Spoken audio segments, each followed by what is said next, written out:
बचाकर आप हमारे लिए ले आई हो। महारानी, ईश्वर जल्दी ही सब कुछ ठीक कर देंगे। बहुत जल्दी राज्य से अकाल खत्म हो जाएगा। जनता, ऐसी बातें तो केवल उम्मीद दिला सकती है। बाकी हम सबको आप पर पूरा भरोसा है। आप सभी का पेट जरूर भरेंगी। महारानी, मुझे आज रात तक का समय दीजिए। मैं वादा करती हूँ कि कल से कोई नहीं मरेगा। महारानी राजकुमार को लेकर वापस महल चली गई और राजा के पास जाकर फूट फूट कर रोने लगी। महाराज, हमारे पास कोई रास्ता नहीं है। अब तुमको यह अंगूठी उतारनी ही होगी। महारानी, हाँ, मैं कल यह अंगूठी उतार दूंगी। महाराज और महारानी दोनों राजमहल की छत पर खामोश खड़े हुए थे। दोनों की आंखें नम थीं। तभी उन्हें किसी की चीखने की आवाज सुनाई दी। सभी नगरवासी इधर उधर भाग रहे थे क्योंकि भेड़िए ने फिर से हमला कर दिया था। चारों तरफ चीख पुकार मची हुई थी। महाराज, आज मैं स्वयं इस भेड़िए से लड़ने जा रहा हूँ। महारानी, नहीं, रुकिए महाराज, आप वहां मत जाइए। महाराज, तुम देख नहीं रही हो, ये सब मुसीबत में है।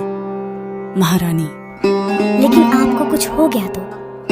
महाराज, अपने शब्द दोबारा मत दोहराना, क्योंकि योद्धा न डरते हैं और न हारते हैं। गिरते हैं तो फिर से उठते हैं। तभी शोर आना बंद हो गया। महाराज, इतने सैनिकों के होते हुए भी भेड़िया फिर से भाग निकला। लेकिन कल मैं खुद जाऊंगा। इसके बाद महाराज और महारानी दोनों अपने कक्ष में जाकर सो गए। अगले दिन महारानी ने पूरे राज्य को बुलवाया। साधु महाराज भी उपस्थित हुए। महारानी, मैंने आप सभी से कल वादा किया था कि आप भूखे नहीं रहेंगे, और आज मैं अपना वादा पूरा कर रही हूँ। शायद मुझे यह सब पहले ही कर देना चाहिए था। सभी बहुत खुश हुए। महारानी, लेकिन मैं उससे पहले आप सभी को कुछ बताना चाहती हूँ। मेरे पास एक जादुई अंगूठी है। अगर मैं इस अंगूठी को जादुई गुफा के दरवाजे पर लगे हुए ताले से छुआ दूंगी तो गुफा का दरवाजा खुल जाएगा और वहाँ बहुत सारा धन और अनाज मिल जाएगा। इससे राज्य का अकाल भी खुद समाप्त हो जाएगा।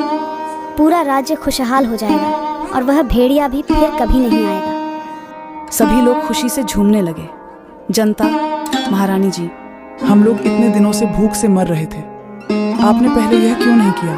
खैर छोड़िए, अभी भी ज्यादा समय नहीं बीता है।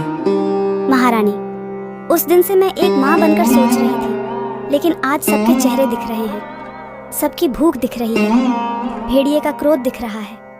मुझे रोते बिलखते और मरते बच्चे दिख रहे हैं। आज मैं उन सभी माँओं के बारे में सोचकर कह रही हूँ। जनता, हम समझे नहीं। महारानी, राजकुमार वैभव की जान इस अंगूठी में है। राजकुमार वैभव ही भेड़िया है, लेकिन इसमें राजकुमार का कोई दोष नहीं। सारा दोष मेरा है। राजकुमार वैभव तो जानते भी नहीं कि वे भेड़िया हैं। मुझे वर्षों पहले एक श्राप मिला था। सभी हैरान हो गए।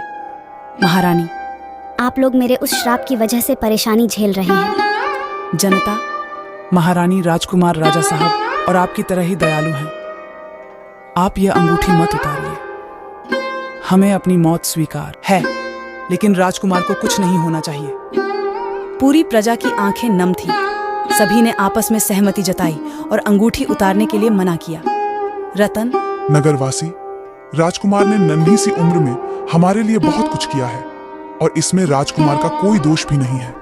महारानी, नहीं, राजकुमार।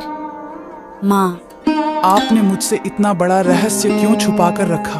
आप अंगूठी उतार दीजिए, क्योंकि मैं सभी के लिए अपने प्राण देने को तैयार हूँ। भेड़िया बनकर अनजाने में मैं ना जाने कितनी जाने ले चुका हूँ। वैभव खुद महारानी के हाथ से अंगूठी उतारने लगा। सभी लोग रोने लगे। वैभव ने जैसे ही अंगूठी उतारी, वह जमीन पर गिर पड़ा। सभी की आंखें नम हो गईं। महारानी रोते हुए, कैसी अभागी माँ हूँ मैं, जो अपने बच्चे की जान ले ली मैंने। सभी मौन अवस्था में चुप खड़े थे, लेकिन गुरुदेव के चेहरे पर मुस्कान नजर आ रही थी। महारानी, गुरुदेव, आपकी मुस्कान प्रजा के दृष्टिकोण जैसी नहीं है। राजघराने के इस वंश के अंत होने पर आप खुश हैं। गुरुदेव, क्षमा महारानी जी, आप स्वयं देख लीजिए, सब प्रभु इच्छा है।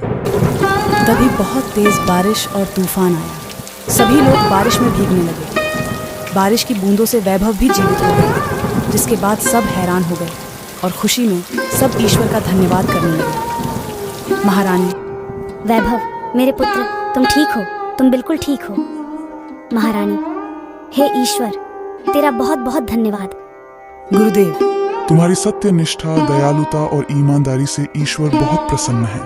तुम्हारा श्राप भी खत्म हो गया है। महारानी जादुई गुफा तक गई और उसे जादुई खजाना भी मिल गया, जिससे सभी के भोजन, औषधि और बाकी जरूरत की चीजें की पूर्ति हो गई। बारिश के आने से अकाल और सूखा भी खत्म हो गया और फसल पहले से अच्छी होने लगी। कुछ ही दिनों में सब कुछ अच्छा हो गया। महारानी, वैभव, अब तुम साधारण हो? राजकुमार, हाँ माँ, और जन सेवा ही मेरा एकमात्र धर्म है। अब से मैं भी यही करूँगा। महारानी, हंसते हुए, वह तो तुम बचपन से ही करते हो।